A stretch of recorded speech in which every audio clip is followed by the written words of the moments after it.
Maar ek is twee sterkspanne. Dit is die eindstryd van dis die Investec Europese kampioenskap. Mens moet nou vertaal natuurlik, maar dis die beste van Europa. Twee beste spanne waarskynlik op vorm ook. Leinster wat speel teen die Bordeaux Bengals wat die verdedigende kampioen is. Een ding wat wel die oog gevang het, ons het meer bewus van wat Leinster doen as wat Bordeaux doen as gevolg van die Verenigde Rugby Kampioenskap. Maar Leinster het begin momentum kry nie. Hulle is 'n span wat 'n goeie vorm wys.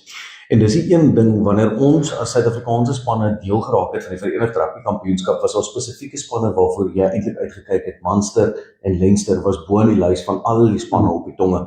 En Leinster wys dat dit 'n span is met baie diepte in hulle groep. Hulle kan voorberei vir twee spesifieke kompetisies en hulle maak dit in uitspelrondes. Dit terwyl ons al vrae gehad het 'n week of twee terug en gesê het, die Suid-Afrikaanse spanne kry hulle op 'n regte tyd, want vir watter kompetisie berei hulle voor.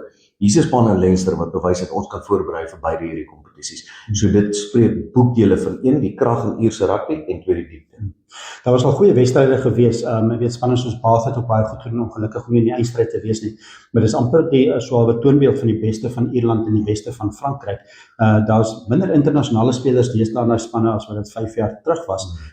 Maar Bordeaux Bengals doen iets en hulle het goeie diepte, maar Franse rugby is ook gesond. Veral as jy in Frankryk speel, maar hierdie is neutrale veld in Spanje. Ja, en wat vir my die ironie van dit is soos jy vroeër gesê, die verdedigende kampioen, die Bordeaux span is so 'n bietjie een van die spanne wat amper onder die radar vlieg in terme van name wat jy dophou. Ons het vroeër gepraat van Ierse spanne wat dadelik op die tong is, en Bordeaux is een van daai spanne wat nie dadelik top of mind spring nie. Jy kyk spanne soos Montpellier, Stade Francais, al daai spanne, maar Bordeaux doen iets reg. En ek wonder of dit nie die span is in Frankryk wat die naaste in terme van hier by ons plaaslike verwysing nou die Lions is. Dis 'n span met baie minder ontwrigting in terme van geweldig baie Franse verteenwoordigings wat uit is vir 6 nasies en al daai goeters.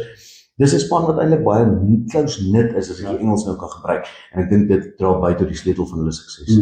So laaste vraag, Leinster speel nou baie rugby, en hulle moet nou, as hulle klaar die eindstryd gespeel het, moet hulle 3 wedstryde, as hulle aanhou wen, speel die Verenigde Rugby Kampioenskap, soos 4 wedstryde in 'n ry. Dit vra my baie vir 'n span, en dink julle gaan dit kan regkry om 4 naweke in 'n ry die beste spanne te kies, want hulle sal ergens dalk so 'n bietjie moet opwissel.